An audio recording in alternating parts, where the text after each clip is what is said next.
सरकार कह रही है कि डिजिटल इंडिया और एआई से तालीम का इंतजाम होगा, मगर जरा जमीन पर देखिए, उत्तर प्रदेश में सिर्फ 22% सरकारी स्कूलों में कंप्यूटर है। मेरे संसदीय क्षेत्र कैराना में कई सरकारी स्कूल शिक्षक न होने की वजह से बंद हैं और मदरसा एजुकेशन के बजट में 57% की कटौती कर दी गई है। क्या यही सबका साथ सबका विकास है? चौधरी प्लीज। धन्यवाद सभापति महोदय। आज मैं यूनियन बजट 25-26 पर अपनी बात रखने के लिए खड़ी हूँ।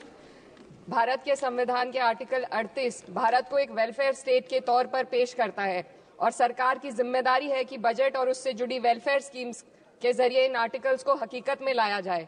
इसलिए यूनियन बजट सिर्फ एक आंकड़ों की किताब नहीं, बल्कि सरकार की प्राथमिकता और वेलफेयर स्टेट के संविधान से जुड़ी वफादारी का आईना है। सरकार की जिम्मेदारी है कि इकोनॉमिक पॉलिसीज, जिनमें बजट भी शामिल है, ऐसी बनाए जाए जो गैर बराबरी को कम कर सके और सबसे ज्यादा गरीब वर्ग को सहारा दे। बजट वो लाइफलाइन है जिससे शिक्षा, स्वास्थ्य, पेयजल, सोशल सिक्योरिटी, SC/ST माइनॉरिटी, गरीबों की भलाई के लिए स्कीमें चलाई जाती है। मगर ये बजट को देखकर महसूस होता है कि ये भविष्य के निर्माण से ज्यादा हेडलाइन बटोरने का एक दस्तावेज है। इससे सबसे ज्यादा प्रभावित होने वाली वही लोग पीछे छूट रहे हैं जिन्हें सरकार के सहारे की सबसे ज्यादा जरूरत थी। वो किसान जो बढ़ती लागत से परेशान हैं, वो नौजवान जो बेरोजगारी का सामना कर रहे हैं और वो औरतें जो निजामती रुकावटों से जूझ रही हैं और वो गरीब जो महंगाई के बोझ के तले दबे हुए हैं। This government is proudly marketing the income tax exemption of 12 lakhs. But the question is, how many Indians even earn that much to benefit from it? Only 2.2% of Indian population pays direct taxes, whereas no relief has been given in regards to indirect taxes, the burden of which falls on everyone, especially the poor and weaker section of the society. This clearly shows that this is not an inclusive budget. GST की ऊंची दरों ने आम आदमी की कमर तोड़ दी है। जरूरत इस बात की है कि खाद्य सामग्री, दवा, स्कूल की किताबें और जरूरत की चीजों पर टैक्स कम किया जाए। पेट्रोल, डीजल पर टैक्स कम करने की कोई कोशिश नहीं हुई, जिसका सीधा असर हर नागरिक पर पड़ता है। आर्टिकल 41 कहता है कि सरकार को ये कोशिश करनी चाहिए कि वो अपनी इकोनॉमिक हालात और रिसोर्सेज के हिसाब से लोगों को रोजगार दे। इस बजट ने बेरोजगारी दूर करने की दिशा में कोई ठोस उपाय नहीं दिया है।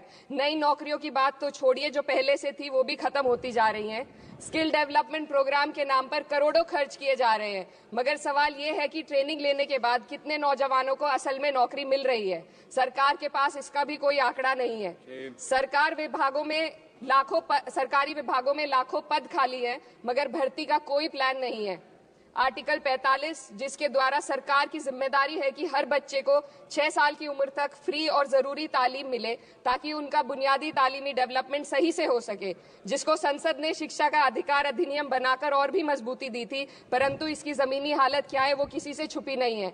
नगरीय क्षेत्रों में सरकारी स्कूलों में शिक्षक न होने की वजह से स्कूल बंद हो रहे हैं तथा दूरस्थ ग्रामीण क्षेत्र के स्कूलों में टीचर ही नहीं पहुंच पा रहे हैं। सरकार कह रही है कि डिजिटल इंडिया और एआई से तालीम का इंतजाम होगा, मगर जरा जमीन पर देखिए, उत्तर प्रदेश में सिर्फ 22% सरकारी स्कूलों में कंप्यूटर है। मेरे संसदीय क्षेत्र कैराना में कई सरकारी स्कूल शिक्षक न होने की वजह से बंद हैं और मदरसा एजुकेशन के बजट में 57% की कटौती कर दी गई है। क्या यही सबका साथ सबका विकास है?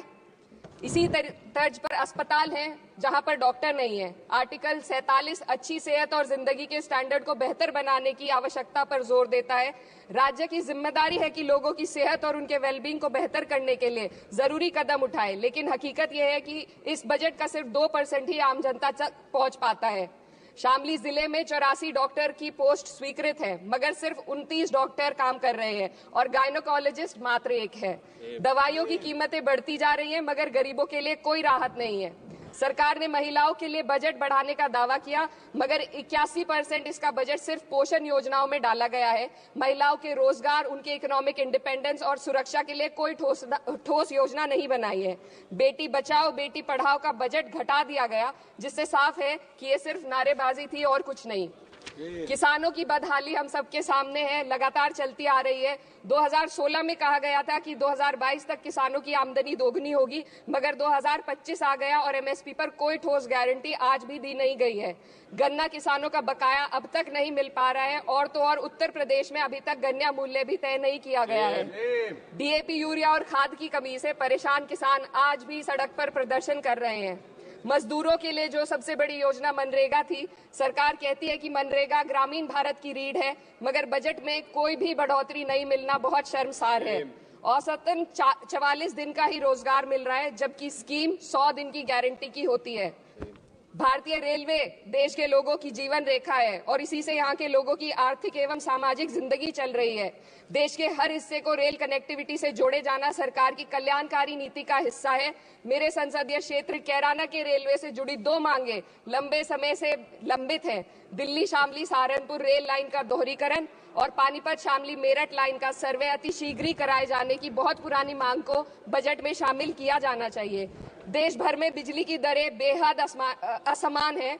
उत्तर प्रदेश में ये दरें बहुत ज्यादा हैं।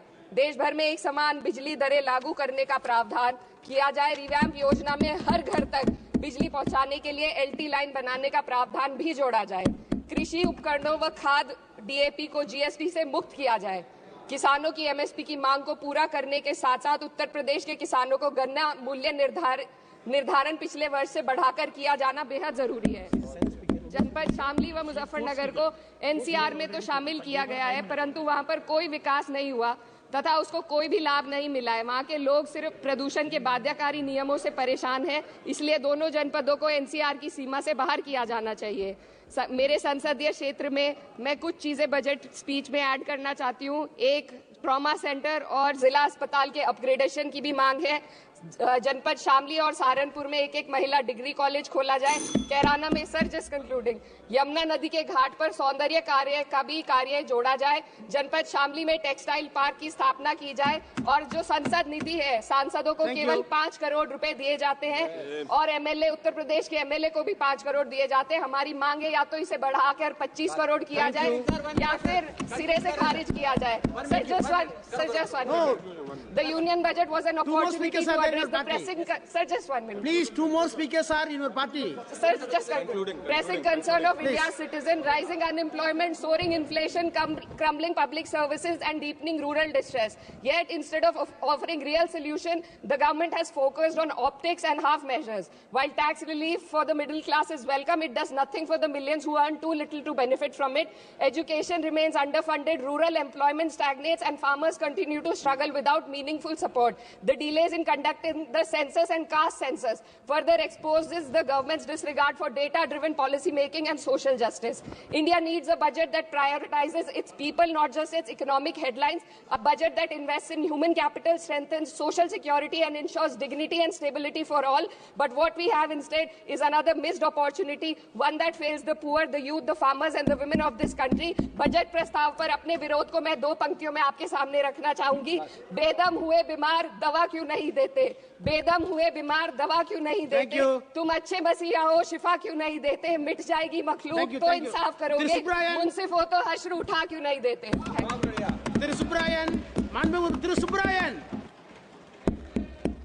खबरों में बने रहने के लिए फोरम 4 को सब्सक्राइब करें और नोटिफिकेशन पाने के लिए बेल आइकन दबाएं।